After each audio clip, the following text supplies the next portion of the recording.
আসসালামু আলাইকুম ওরহমতুল্লাহি বারাকাতুহু।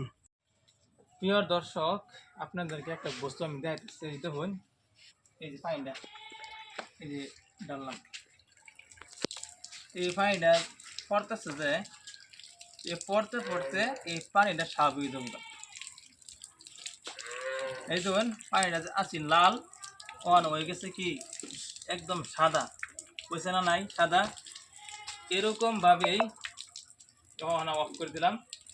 এই হিসাবেই যদি আনেগর আমল করবার লাগিয়া যদি আনেগর মন না যে আমল করাত মন বনা, অন্তর বনা, দিল বনা, একবার নামাজ পড়লেন আরেকবার নামাজে শুনো আনেগর ধ্যান খেয়াল জানা তদ্রুপ আনহারা ভাব্য লিবেন যে আমার অন্তরটা নিশ্চয় এরকম ময়লা আছে।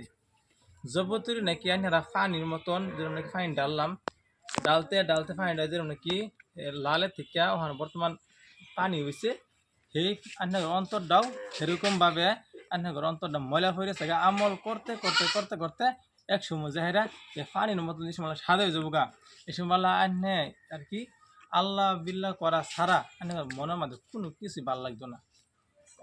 আর একটা কথা হয়েছে কি, আমি দেখছি যে সময় নাকি যারা নাকি সবসময় আমল করে হেরা এনি টাইম যেই জায়গাতে থাকুক না কেন হের অন্তরটা কলপটার মধ্যে আল্লাহ আল্লাহ করে জিকির জারি হয়ে যায়। তারপরে হের মানে দুনিয়ার কোনো অমন্দ বস্তু তার অন্তরের মধ্যে ভালো লাগবে না।